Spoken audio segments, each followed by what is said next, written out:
882. I thought this was a pretty interesting problem. So there's a hemispherical hemispherical bowl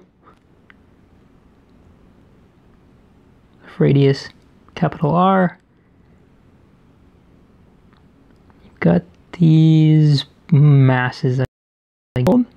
One's at the bottom of the bowl, and one's right here. You release them from rest. I mean, this one's already at rest. Will stay at rest, but you let this one go, and it'll slide down.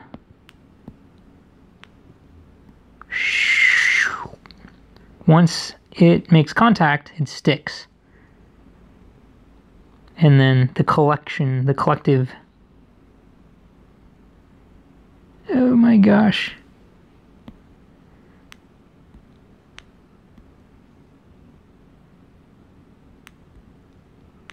They stick and then they'll slide up together. Will they go up to the same height? Well, if that second block, if that second mass wasn't there, then this thing would come down, get the maximum kinetic energy here, then shift it back all into gravitational potential energy, come back to the same height, since friction's not involved in this problem, and then just keep doing that. If there was no friction, it would do that forever and ever until some other external force acted on it.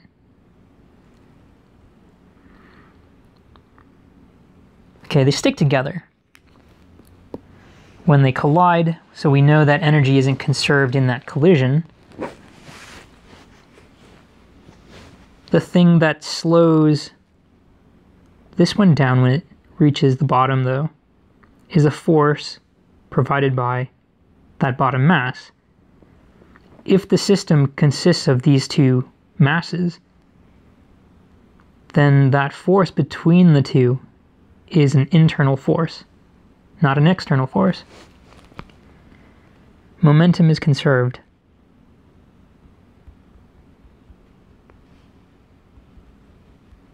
In the collision.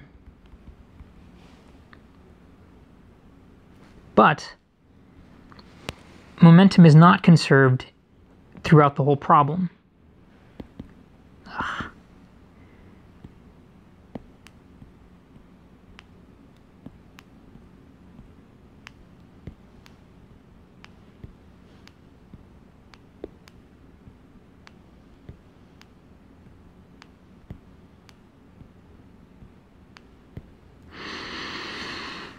Why? Or how can you tell? Well, because you release this mass from rest. It starts off with zero momentum. Gravity's doing work on it, increasing its speed, increasing its kinetic energy, till it gets down here, where it has quite a bit of momentum, probably. So momentum isn't conserved throughout.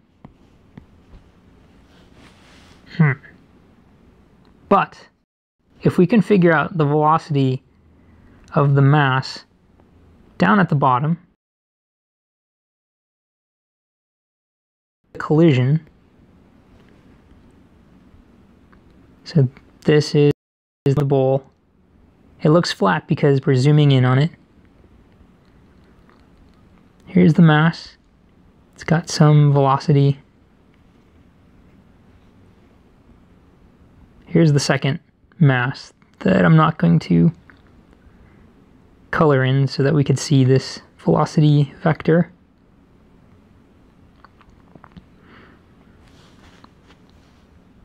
So if that's just before the collision,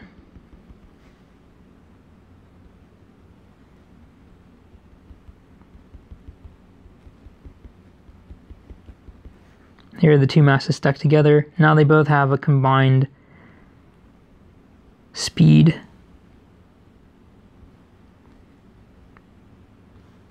And call that capital V, whereas this one was supposed to be lowercase v. Okay, so this is immediately before the collision, This is immediately after the collision. Momentum is conserved between this state and this state. What happens after, like way after though, is that those two combined masses lose velocity, lose speed, and lose momentum. So it gets, well, until it gets to some other point. And this will start happening.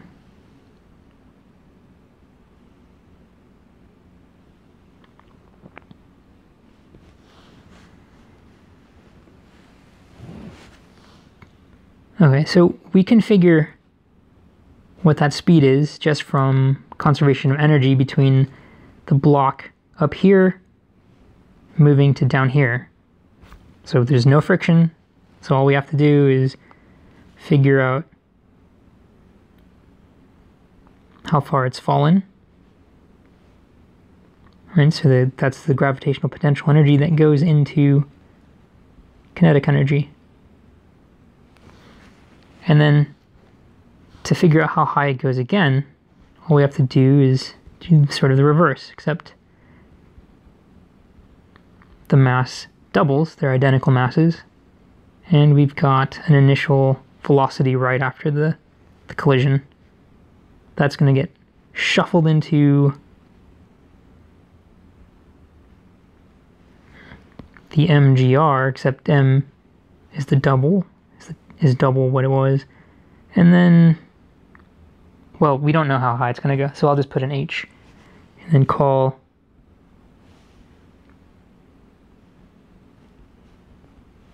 h the height at which the boxes reach.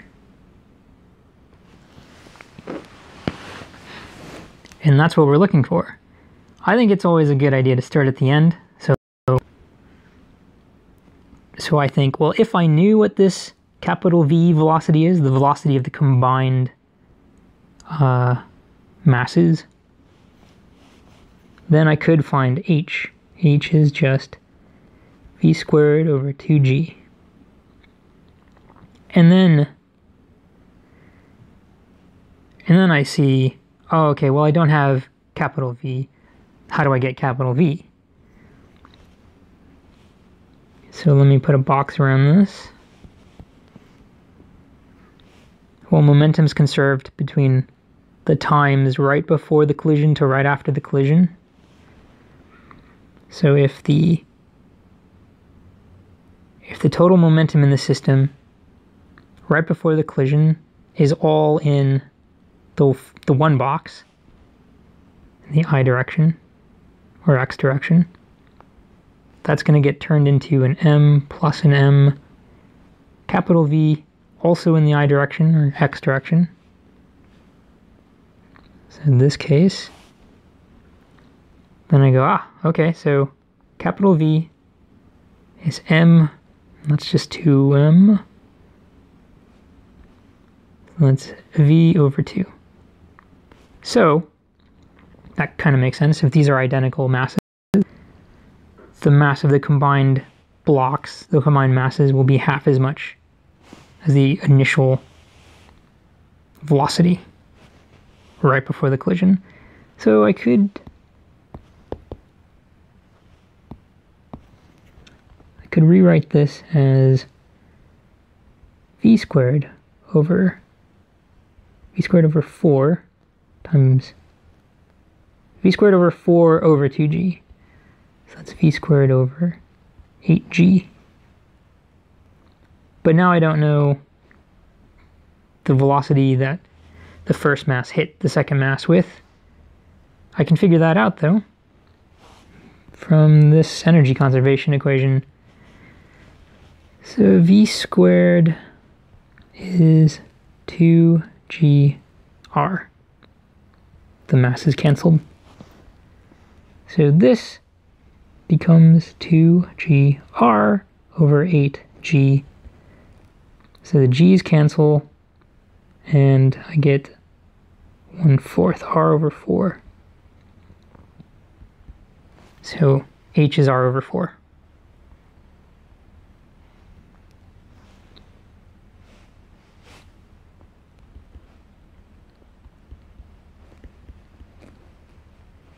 quickly recap.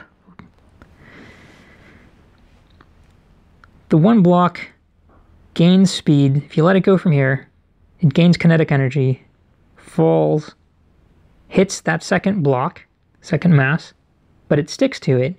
And then the two mass object continues on and goes up some distance. I'm going to call that distance h. So h is what I'm looking for. Start at the very end.